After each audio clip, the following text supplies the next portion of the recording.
So, hi Cyrus. Hi, how are you? So, could you please tell us how do you actually started this amazing venture of yours? Like, what made you decide to actually do this? Like, give us like maybe like a background of about you, so we can know you, and kind of just walk through us to where you are Okay. now.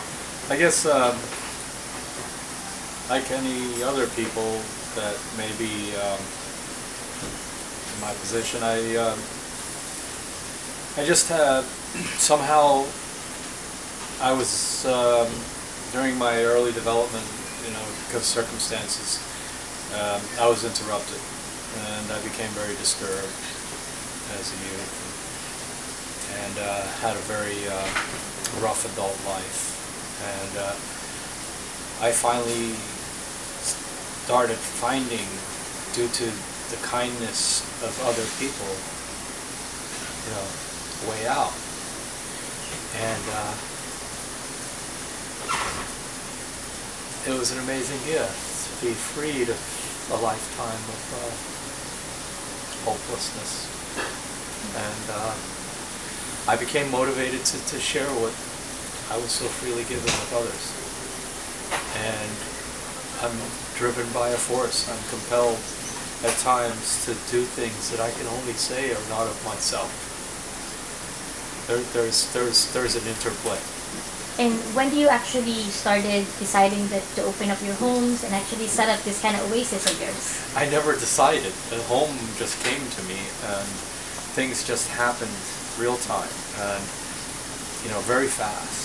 And these all happened when I became willing to surrender my life and my will over to anything other than myself, and pray to that entity to relieve me and to show me what should be done. And like a piece, like a piece on a Ouija board, I'm moved to do this. I become animated in a way that's not of myself. And then when I snap back out of it, there I am with me, and then suddenly that force comes again that drives me, and I do what it tells me or what it will have me do. That's so great. And like when you started, you just like rented your room, or did you started setting up like the little tiny? I love when tiny I house. first got this place, everybody here was living for free, Okay. and I had been blessed with a sizable sum of money, and we all worked together to just clean it up. And I was trying to help people find jobs, and so they can become self-supporting and go to meetings and whatever thing that each person may have. I have been given a unique gift to see a person in a position that I was at one time, and the gift is that I know intuitively what it is that they need at that moment, because I've been in that moment. Not what they think they want, what they really needed. And that's what's happened to me along the way, is that some people gave me what I needed when I needed it, and it was not food, or it was not shelter, it was something different. At all different junctures, these people appeared in my life. And now I realize that it's of a design that is can be nothing less than supernatural, and I feel very alive and part of it. So I think like the problem is like a lot of people are probably, there's gonna be a side where they're thinking you're just a person, you just wanna break all the rules, the government is just doing what they need to do, they're just doing their job. But I think people are forgetting like the human side of it. So like take us like what your usual day were like. Like today I came in and everybody's eating pork chops and making watermelons and smoothies. I mean, this is like a typical.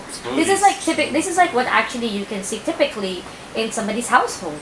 So like, just take us like how your days are busy. Like, what do you guys usually cook? Like stuff like that. I don't know how my day's gonna go. When I wake up in the morning, I do I get on my knees and I pray that God will direct my thinking for this day. And I do whatever starts coming to me. And usually it involves driving people for surgery or medication, or, you know, could be any number of things. The other day a guy pulled up in my driveway while code enforcement was here and said, "Here's the keys to my truck, please help me." And I took him down to MUSC and helped him to sign in so I can get mental help. My day is usually that type of day. Helping people to get to facilities where they can get help, or consulting with somebody about then maybe a next step they need to take, and driving around and going to meetings. I have certain devotional meetings and stuff that I attend to, and which recharges my batteries and helps me to stay focused, and you know, helping people. I mean, that's how my days go. The rest of it seems to be taking care of itself. There are a lot of people that came here, you know, with nothing, and today they've got jobs and they pay, you know, some money to keep this place going, and that's a blessing. And it's kind of a Cyrus scale, because it's my home. People sometimes ask me, you know, or they try to talk about democracy and fair, and it's not fair. And what I tell them is, this is not a democracy. This is my home, and you've been invited to live here.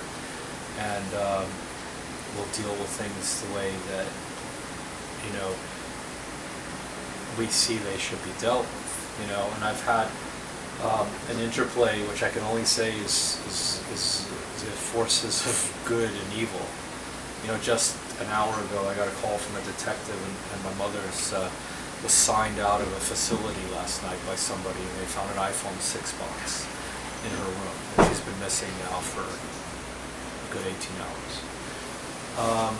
And all during the midst of this. And that's how life is going. I have no really understanding, but it's 1 and 1 doesn't equal 2 in my life.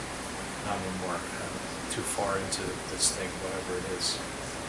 And so I'm just going to go with it, whatever it is. So in this Cyprus oasis, like, how many have you ever, like, the most you've ever had in the property? I mean, like, usually... Here?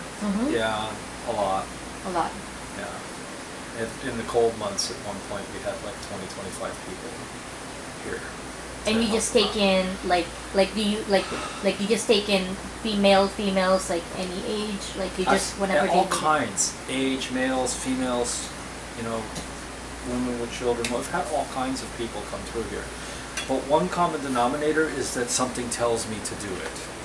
There are people that have continuously tried to come in here, and I haven't let them in. And because I'm not moved by the spirit to do that. Somehow I'm moved by a force that tells me, okay, you need to do this now. And I do it. So it's an intuitive thought and then intuitive action kind of process. And the rest of it's that too. Intuitive thought, intuitive action. So it's a real-time thing. Very difficult for me to plan when I'm living in a supernatural state. I'm going by what's happening. And this might be... Go ahead, answer. Yeah, I'm gonna go stop it.